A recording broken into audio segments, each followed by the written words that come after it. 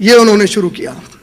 پھر انہوں نے خواتین کے لیے کہا جو بہنیں زچہ ہیں, پریگننٹ ہیں, تیسرے مہینے کی جیسے ہی پریگننسی ثابت ہو گئی کہ اب 3 مہینے ہو گئے, وہاں سے لے کر وہ عورت بچہ پیدا کر کے اپنے چھاتے سے 2 سال تک جو دودھ پلاتی ہے, جب تک دودھ پلانا نہ چھوڑ دے, اماں کو اور بچے کو حکومت پیسہ دے گی اسے کھلانے اور پلانے کے لیے. ان کی دواؤں کی ذمہ داری حکومت اسلامیہ کی. یہ عمر ابن خطاب نے شروع کیا. بچوں کو تعلیم کی ضرورت ہے, تعلیم کا پیسہ یہیں سے جائے گا. یہاں تک کہ عمر ابن خطاب رضی اللہ تعالیٰ عنہ نے, آج آپ جو ہمارے بیوروکریسی جس کو کہتے ہیں, بیوروکریسی کا مطلب IAS اور IPS آفیسرز کو بولتے ہیں, یہ بیوروکریٹس ہیں ہمارے, IAS and IPS. IAS officers میں سب سے بڑا عہدہ ہوتا ہے چیف سیکریٹری کا, اور پولیس ڈپارٹمنٹ میں سب سے بڑا عہدہ ہوتا ہے ڈائریکٹر جنرل آف پولیس کا. کمشنر سے بھی بڑا ہوتا ہو, کمشنر سٹی کا ہوتا ہے, پورے اسٹیٹ کا ہوتا. یہ دونوں عہدوں کی شروعات عمر ابن خطاب نے کرائی. کتاب دیوان چیف سیکریٹری, کتاب الاحدث چیف پولیس آفیسر. اچھا, پھر آپ نے کیا کیا, علاقہ کتنا قبضہ کر لیے تھے اسلام کے لیے؟ ایران عراق کا بادہ بجا دیا, افریقہ کے پورے نارتھ کا, شمال کا پورا بادہ بج گیا, فرانس تک چلے گئے, ہندوستان کے قریب تک آ گئے. بولے اتنا بڑا علاقہ اللہ نے میرے حوالے کر دیا ہے, اب اس کو میں, انڈیا میں کتنے اسٹیٹس ہیں؟ تلنگانہ 29th اسٹیٹ ہے ہمارا. انہوں نے کیا کیا, 14 اسٹیٹ بنائے. کتنے؟ 14. جو سعودی عربیہ ہے آج کا, اس کو حجاز بولتے تھے اس زمانے میں, اس کو 2 اسٹیٹ میں بانٹا, مکہ اور مدینہ بولے. 2 اسٹیٹ رہیں گے, مکہ کے تحت آدھا سعودی, مدینے کے تحت آدھا سعودی. پھر کوفہ اور ایک اور اسٹیٹ میں, کوفہ اور کوئی دوسرے مقام سے بانٹے. کس کو؟ عراق کو بانٹے. فارس اور خراسان بول کر ایران کو بانٹے. اس طرح 14 اسٹیٹ بنائے. اسٹیٹ میں ڈیوائیڈ کیوں کیا؟ بولے ہر اسٹیٹ کے اندر ڈسٹرکٹ رہیں گے. بولے اسٹیٹس کو ڈسٹرکٹس میں ڈیوائیڈ کیا. ڈسٹرکٹ میں کیا کیا آپ جانتے ہیں؟ بولے ایک اسٹیٹ کا ایک گورنر ہوگا, گورنر کو ولی پکارا جائے گا. کیا پکارا جائے گا؟ یاد, ولی کا معنی یاد ہے؟ حفاظت کرنے والا, مدد کرنے والا. یہاں کے رہنے والوں کی وہ مدد کرے گا اور حفاظت کرے گا. ولی, گورنر کا کانسیپٹ شروع کیا. کہا گورنر کے تحت جتنے ڈسٹرکٹ آ رہے ہیں, ہر ڈسٹرکٹ میں ایک عامل ہوگا. عامل کہتے ہیں آج کے آپ کے ڈسٹرکٹ کلیکٹر کو. کلیکٹر کو رکھا. کہا ہر ڈسٹرکٹ کلیکٹر کے نیچے ایک ریونیو آفیسر ہوگا جو پورا ریونیو اس علاقے کا معلوم کرے گا. ایک ٹریجرر ہوگا, ایک ملٹری کا کمانڈر ہوگا, ایک ڈسٹرکٹ کا پولیس چیف ہوگا, جو آج آپ SP پولیس کمشنر, بڑا سٹی ہے تو یہ پورے انہوں نے شروع کیے. اچھا, یہ پورے تو کیے. اب اس کے بعد کیا کیا دیکھیے آپ. بولے ہر ڈسٹرکٹ میں ایک گریونس سیل رہے گا. گریونس سیل کا مطلب سمجھے آپ؟ عمر ابن خطاب رضی اللہ تعالیٰ عنہ کی طرف سے ہر مہینے 1.5 مہینے میں وہ آفیسر گریونس سیل کا چینج ہو جاتا, ایک نیا آفیسر آتا. اس کا کام کیا ہے؟ آنے کے بعد بس ایسا ٹیبل, ایسا ایک کرسی ڈال کے بیٹھ جاتا. عام پبلک کو اگر گورنر سے شکایت ہے, عمر ابن خطاب نے جس کو حکومت پہ قائم کیا ان سے شکایت ہے, عام پبلک آئے گی, ایک خط لے کر آئے گی, گھر میں لکھ لے کے لائے گی عمر ابن خطاب کے نام سے, وہ شکایت اس میں لکھ دے گی, وہ اس میں ڈال دے گی, یہ عمر ابن خطاب کو خط پہنچا دے گا. اب کسی گورنر کی مجال ہے کہیں بھی بیٹھے کچھ کرے. اس طرح انہوں نے ٹرانسپیرنسی بتائی گورننس میں اپنی. آپ نے گریونس سیل بنایا, آپ نے ایک principal secretary, religious principal secretary appoint کیا, ایک نیا ٹرم. یہ کیا ہوتا بھائی؟ بولے یہ جو ریلیجس پرنسپل سیکریٹری ہوگا, اس کا کام یہ ہے کہ پورے 1 سال تک وہ گاؤں والوں کو سنت طریقے سے حج کیسے کیا جاتا ہے اس کی تعلیم دے گا. جب حج کا سیزن آ جائے گا, حج کا مہینہ آئے گا, اس علاقے سے جتنے لوگ حج کرنے جانے والے ہیں اس کی صدارت میں جائیں گے, ان کو حج کرا کر واپس لائے گا. یہ ہمارے عمر ابن خطاب ہے. فلسطین فتح ہوا, بیت المقدس فتح ہوا, اس کی بہت بڑی تاریخ ہے, اس میں زیادہ نہیں جانا چاہتا, مختصر میں صرف اتنا بتانا چاہتا ہوں کہ فلسطین جو بیت المقدس ہے اس کو سب سے پہلی مرتبہ سلیمان علیہ السلام نے بنایا تھا. اس کی سنگ بنیاد رکھی تھی داؤد علیہ السلام نے, اور سلیمان علیہ السلام نے اسے بنایا تھا. اور بنی اسرائیل کے لوگ اس میں عبادت کرتے تھے. بنی اسرائیل مانے یہودی. جب یہودیوں نے رومی حکومت سے بغاوت کی, عیسیٰ علیہ السلام کے 70 سال کے بعد بیت المقدس کو توڑ کر پورے یہودیوں کو وہاں سے نکال دیا گیا, ہمیشہ کے لیے پھینک دیا گیا وہاں سے باہر, فلسطین کے باہر ڈھکل دیا گیا ان کو. بولے کہ اب دکھنا نہیں دوبارہ تم فلسطین میں. عمر ابن خطاب رضی اللہ تعالیٰ عنہ کا دور خلافت کب سے کب تک کا ہے؟ 10 سال کا ہے. 634 سے 644 کا ہے. 637 میں بیت المقدس فتح ہوا. سوفرینیس نامی ایک عیسائی پادری تھا وہاں کی بڑی چرچ کا, اس نے کہا کہ میں اس فلسطین کے قلعے کی چابی صرف عمر ابن خطاب کو دوں گا, میں انہیں مدعو کرتا ہوں, میں چاہتا ہوں کہ وہ فلسطین کو آئے, یہ انبیاء کی سرزمین ہے. عمر ابن خطاب تیار ہو گئے, سفر کے لیے نکلے. وہ بڑا مشہور واقعہ سفر کا, جو بہنیں اور بھائی نہیں سنے ہوں گے ان کے لیے سنا دیتا ہوں. سفر پر جب جا رہے تھے, آپ اونٹ پر تھے, اونٹ کا سفر بڑا لمبا, آپ کے ساتھ ایک غلام تھا, غلام رسی کو پکڑتے ہوئے چل رہا ہے. غلام سے کہا کہ ٹھہر جائے یہاں پر, دیکھ اب ہم بیت المقدس سے لگ بھگ 80 میل 90 میل دور ہیں, ایک بات طے کر لیں گے, ہم دونوں آپس میں ایک معاہدہ کریں گے. کس سے کہا یہ؟ غلام سے. بولے 5 میل تو اوپر بیٹھنا, میں ڈوری کھینچوں گا. اللہ اکبر. 5 میل تو اوپر بیٹھ جا, میں ڈوری کھینچوں گا. 5 میل میں اوپر رہوں گا, تو ڈوری کھینچنا. پہلے غلام آگے پیچھے, واہ آواز نکالا, ہاں کوڑا جھٹکے, بولا اچھا آپ جو بولے ہو صاحب. تیار ہو گیا. اب اللہ کی قدرت اور آزمائش دیکھیے عمر ابن خطاب کے لیے. آخری 5 میل بچے ہوئے ہیں جس میں بیت المقدس انٹر ہونا ہے. اس معاہدے کے حساب سے عمر ابن خطاب کو ڈوری کھینچنا ہے, غلام کو اوپر بیٹھنا ہے. اللہ اکبر. غلام بولا امیر المومنین آپ پہ میرے ماں باپ قربان ہو جائیں, وہاں نئے لوگ ہیں, وہاں کے لوگ اب اسلام شاید قبول کر لیں, وہ لوگ آپ کے دبدبے کو دیکھیں, نام کو دیکھیں, یہ کیسے ہوگا؟ بولے اللہ کی قسم ہے میں ان کی نہیں اللہ کی عزت کرتا ہوں, میرا رب عمر سے ناراض ہو جائے گا اگر یہ معاہدہ میں توڑوں گا. بیٹھ اوپر. بولے داخل ہو گئے. وہ بھاگ لیتے ہوئے مہمان نوازی کے لیے غلام کو تحفے دینے پھولا دینے پیش ہوئے لوگ. صحابہ ارے بولے وہ نہیں ہے نیچے. وہ لوگ بولے مذاق کر رہے ہیں, نیچے کیسا ہو سکتا ہے؟ بولے ارے بھائی یہی عمر ہے, وہ غلام ہے. بولے ہاں یہ کیا ماجرا ہے؟ صحابہ آ کر بولے امیر المومنین یہ کیا قصہ ہے, ہم کو بھی نہیں سمجھ میں آ رہا. بولے دیکھو ایسا معاہدہ ہوا, وہ معاہدے کے حساب سے آخری 5 میل اس کی قسمت میں اوپر بیٹھنا تھا, میں کھینچ کے لا لیا. صرف اس واقعے پر ہزاروں نے کلمہ پڑھ دیا, ہزاروں نے کلمہ پڑھا اور کہا کہ اگر یہ اسلام ہے تو اللہ کی قسم اسی کا ہم انتظار کر رہے تھے, فطرت اسلام ہے ہماری.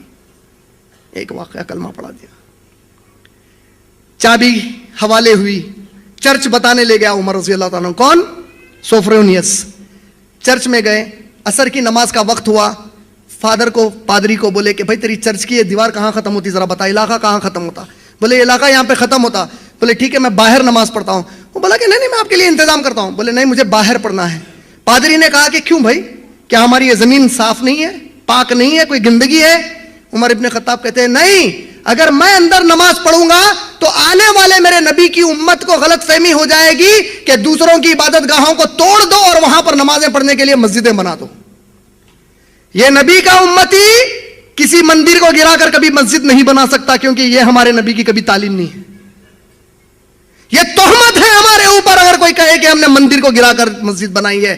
ہم نہ مندر کو گراتے ہیں نہ گرجا گھر کو گراتے ہیں, ہم کسی چیز کو نہیں گراتے. جہاں ہماری مسجد کی جگہ ہے اسی کی جگہ پر مسجد بناتے ہیں. اور مسجد ہم آج کے دور کی طرح قبضے کرنے نہیں بناتے, اللہ کی عبادت کرنے بناتے ہیں. صحیح بنا نا, جھنڈے لگا لیتے ہیں نا قبضے کرنے زمینوں پہ. مسجد ہم اس کے لیے نہیں, اللہ کے ڈر سے بناتے ہیں. اگر اللہ کے ڈر سے مسجد نہیں بنی تو اللہ رب العالمین نے سورہ توبہ میں منافقین ایک مسجد بنائے. اللہ کے نبی سے کہا ہے نبی یہ منافقوں کی مسجد کو اللہ پسند نہیں کرتے, جاؤ اور اس مسجد کو توڑ دو. بولے اللہ نے اپنے گھر کو توڑا دیا, کہا کہ یہ منافقوں کی مسجد نہیں چاہیے مجھے, ایمان والوں کی مسجدیں چاہیے مجھے, جہاں میری عبادت ہو خالص طور پہ. عمر ابن خطاب باہر آئے, عصر کی نماز پڑھے. نماز پڑھنے کے بعد آپ لوگوں کے لیے بہت فائدہ مند ہوگا یہ واقعہ میرے بھائی. نماز پڑھنے کے بعد پادری سے بولے اچھا یہاں پر کوئی یہودی تو نہیں رہتے, کتنی دور ہے یہاں سے یہودی؟ پادری بولا کہ وہ اتنے دور پر ہے. بولے اچھا ایک کام کرو, ان کے سردار کو میرے پاس بلاؤ. بولے تو کعب نامی ایک یہودی سردار تھا ان کے قبیلوں کا. کعب ڈرتا ہوا آیا, بولا کہ آئی لے اب کیا شامت ہے کی میری. بولا عمر ابن خطاب بلا رہے ہیں, پریشان ہو گیا, آ گیا. بولا حاضر ہوں. بولی کیا ہے؟ تو بولے کعب مجھے یہ بتا کہ تمہاری کتاب کے حساب سے تمہاری بائبل اولڈ ٹیسٹمنٹ جس کو تم تورات بولتے ہو اس کے حساب سے یہ سلیمان علیہ السلام کی بنائی ہوئی بیت المقدس کس جگہ پر تھی اور وہ تخت سلیمان کہاں رہا کرتا تھا؟ تو کعب ہاتھ پکڑ کر عمر رضی اللہ عنہ کہتا ہے کہ امیر المومنین دیکھیں یہ جگہ، جب وہاں پر گئے تو ساری جگہ گندگی اور کچرے سے بھری ہوئی تھی. آپ نے کہا کعب جا اور تیرے قبیلے والوں کو اعلان کر دے، جو رومی اور عیسائیوں نے تم یہودیوں کو اپنی عبادت گاہ سے ہمیشہ کے لیے نکال دیا تھا، امیر المومنین مسلمانوں کا نبی کا امتی عمر ابن خطاب تم لوگوں کو واپس اس جگہ پر عبادت کے لیے بلاتا ہے، آؤ اور عبادت کرو. اور عمر اپنی موجودگی میں اس کو صاف کرا کر تمہیں دے گا، بیت المقدس کو صاف کروا کر ان کو دوبارہ عبادت کرنے کے لیے کھول دیا. یہ ہے ہمارے عمر ابن خطاب رضی اللہ. لیکن آج یہ سیکولرزم کی بات ہمارے علم والوں کو پتہ نہیں کیا ہو گیا، مسجدوں سے نہیں کرتے، ممبروں سے نہیں کرتے، خطبوں میں نہیں بولتے. کیوں نہیں بولتے بھائی بتاؤ؟ یہودیوں کی عبادت کی جگہ ہمارے امیر المومنین نے جسے عیسائیوں نے بند کر دیا تھا وہ کھول کر دیے. اس سے بڑا سیکولرزم کیا چاہیے؟ پھر اس یہودی نے آپ کو بتایا کہ اے عمر ابن خطاب، میں نے سنا ہے کہ آپ کے نبی کو جو معراج ہوئی وہ اس مقام سے ہوئی. کہا ایک بڑا پتھر لاؤ، نشان کے طور پر میں وہاں رکھنا چاہتا ہوں تاکہ میرے نبی کے معراج کی جگہ لوگوں کو پتا چلے. ایک بڑا کیا بولتے ہیں اس کو، راک لایا گیا، ایک چٹان کی طرح ایک بڑی چیز لائی گئی، وہاں رکھا گیا. اس کو نام دیا گیا ڈوم آف دا راک. جو آپ پیلی تصویر دیکھتے ہیں اس کے اوپر ایک ڈوم عبد الملک بن مروان ایک خلیفہ نے بنائی. بعد میں کب بنائی؟ عمر رضی اللہ عنہ کے انتقال کے، شہادت کے کئی صدیوں کے بعد بنائی. وہاں پر پتھر کر اس کو صاف کیا گیا. ان کے لیے بھی جگہ کھولی گئی اور ہمارے لیے بھی جگہ کھول دی گئی دوبارہ. اور جس جگہ وہ یہودی عبادت کرتے تھے اس سے لگ بھگ 33 ایکڑ دور پر ایک مسجد عمر ابن خطاب نے تعمیر کروائی جو اصل ہماری بیت المقدس ہے. آج یہ بیت المقدس ہے ہماری. یہ عمر رضی اللہ عنہ کا کارنامہ ہے کہ اللہ نے ان سے کام لیا، واپس آ گئے. اچھا آپ لوگوں کو ایک سچویشن بتایا تو آپ لوگ کیسا ریئیکٹ کرتے دیکھنا چاہ رہا ہوں. بنگلہ دیش کیا معلوم ہے؟ ایک ایگزامپل بتا رہا ہوں. بنگلہ دیش اچانک چائنا پہ بھی حملہ کر دیا، امریکہ پہ بھی حملہ کر دیا، لڑا. امریکہ چائنا کو اتنا مار رہا پریشان ہو گیا. آخری میں چائنا کا پریزیڈنٹ اور امریکہ کا پریزیڈنٹ دونوں میٹنگ کر کے بولے ارے بھائی اپن مل جائیں گے بھائی، اب اپنی دشمنی چھوڑو، ان لوگوں کو بنگلہ دیشیوں کو ٹھکانے لگائیں گے. ایسا ہو سکتا؟ اللہ کی قسم ہے جب توحید کی طاقت آ جاتی نا تو اس سے بھی بڑھ کے ہو سکتا. جب عرب حملہ کیے روم اور فارس پر، اس زمانے کے امریکہ اور چائنا تھے وہ. اور عرب کی قوت کیا سمجھی جاتی تھی؟ بنگلہ دیش کو بھی ابھی آپ طاقتور بول سکتے، اس سے بھی کمزور سمجھتے تھے عربوں کو.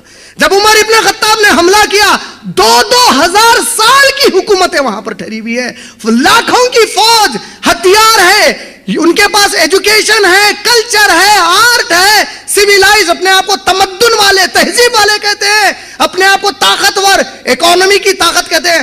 یہ تمام طاقتیں بتانے والے ایک وقت میں 2 بڑے فوجوں کو بھیج کر 2 طرف حملہ کروایا. وہ دونوں روم اور فارس، خود امریکہ اور چائنا ایک دوسرے کے جس طرح دشمن ہے، امریکہ رشیا جس طرح دشمن ہے، روم اور فارس ایک دوسرے کے ویسے دشمن تھے. آخری میں روم کا بادشاہ فارس کے بادشاہ کو خط لکھتا ہے، ایران کے بادشاہ کو خط لکھتا ہے، کچھ دیر ہماری دشمنی بھول جاؤ، وقت برا ہے، ہم مل کر ان کا مقابلہ کریں گے. اللہ اکبر. یہ تھی وہ طاقت، یہ طاقت تھی جس سے 2 بڑی طاقتوں کو کچل دیا اور توحید کے جھنڈے کو لہرا دیا عمر ابن خطاب رضی اللہ تعالیٰ نے. یہ عمر ابن خطاب رضی اللہ تعالیٰ بالآخر شہید کر دیے گئے. پھر اس کے اوپر بھی انشاءاللہ میرے تقریر میں بعد میں آؤں گا.